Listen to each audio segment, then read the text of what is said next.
buang dulu baru, karena kan itu udah peraturan dari TikTok gitu. Tapi kok Cesar sanggup hampir 2 hari Enggak 2 hari. Sempat dituduh gunakan sabu-sabu, kini Cesar ungkap dirinya pernah digerebek BNN. Meskipun tuduhan Cesar mengonsumsi narkoba tak berdasar, Badan Narkotika Nasional tetap menggeledah sang artis. Penggeledahan yang dilakukan BNN terkait live TikTok yang dilakukan Cesar selama 24 jam. Diceritakan Cesar bahwa peristiwa tersebut terjadi di hari yang sama saat ia melakukan live TikTok.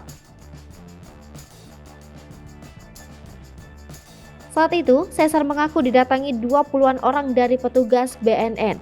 Petugas yang saat itu datang, kata Cesar, langsung menginstruksikan dirinya diam di tempat karena sedang dilakukan pemeriksaan. Oleh petugas BNN, Cesar langsung diminta melakukan tes urin. Tak hanya sekali, Cesar mengaku dites urin oleh petugas hingga 4 kali. Atas kejadian itu, Cesar mengaku banyak hikmah yang ia petik. Salah satunya memulihkan nama baiknya yang sampai dituding memakai narkoba. Berdasarkan hasil tes urin, Cesar tidak terbukti mengkonsumsi narkoba alias negatif. Malah Cesar ditawarkan menjadi duta oleh BNN di malam penggerebekan tersebut. Cesar YKS ternyata sempat benar-benar digerebek oleh BNN akibat tuduhan nyabu saat live TikTok. Beberapa waktu lalu Cesar sempat membuat heboh karena tuduhan mengonsumsi narkoba. Tuduhan itu datang setelah Cesar diduga melakukan siaran langsung selama 24 jam non-stop di aplikasi TikTok.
Hai pemirsa Sri Popo TV, jangan lupa komen, like, dan subscribe, serta tonton terus berita-berita terupdate lainnya